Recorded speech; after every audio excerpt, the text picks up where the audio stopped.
নমস্কাৰ, মোৰ নাম বাবাতু বৰুৱা। এই অসম ভূমিৰ এজন ভূমিপুত্ৰ মই খিলঞ্জীয়া। ভিডিঅ'টো আচলতে হাঁচিছোঁ জীৱনটোৰ বাবে।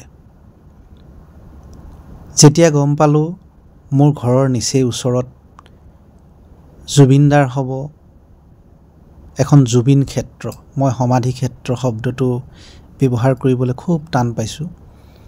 আমাৰ ঘৰৰ পৰা মাত্ৰ 5 কিলোমিটাৰ গৈ পালোগে। চৰকাৰে প্ৰস্তুতি তুংগত ৰাখিছে,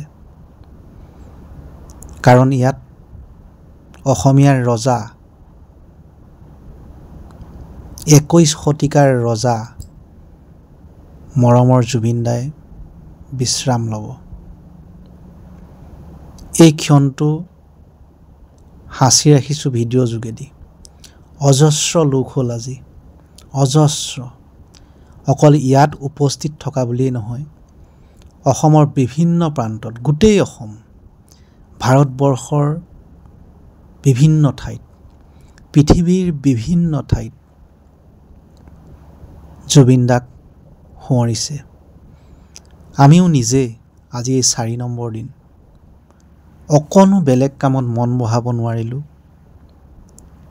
একো কৰিবই নোৱাৰিলোঁ। ঘনে ঘনে ফেচবুকত কিবা এটা লিখিব মন যায়, মনত আহে, লিখোঁ, দাদাক মনত পেলাওঁ। আমাৰ লগত দুটামান স্মৃতি আছে, বিশেষকৈ মোৰ লগত 2014 চনৰ এটা স্মৃতি, আৰু এটা শেহতীয়াকৈ মোৰ পত্নী পাপৰিৰ লগত 2024 বৰ্ষৰ এটা স্মৃতি। দুজোপা বৃক্ষ। এই বিষয়ে পিছলৈ ভিডিঅ' এটাত জনাম বা লিখিম। এই যে হাজাৰ হাজাৰ লোক আমি গোট খাইছোঁ, গৈছোঁ, অহা দিনাৰ পৰা খবৰবোৰ যে পাইছোঁ, এজন ভগৱান আমাৰ কাৰণে, এজন ভগৱানক হেৰুৱাইছোঁ। এই দৃশ্যটো যে দেখি আছে, এয়া নিশা প্ৰায় 10:30 বজাত।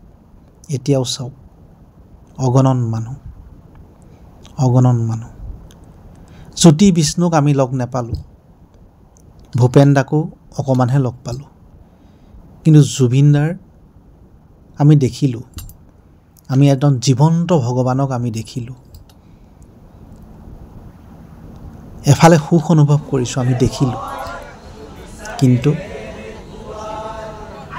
বৰ্তমান তেওঁ শৰীৰটো আমাৰ মাজত নাই।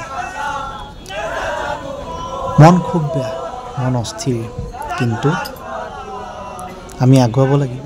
জুবিনদাৰ সেই গছ ভাল পোৱা, জীৱ ভাল পোৱা, প্ৰত্যেকটো গীত, মানুহজনক আমি সদায় মনত ৰাখিব লাগিব।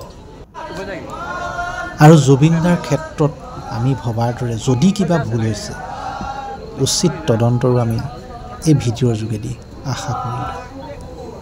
জয় জুবিনদা।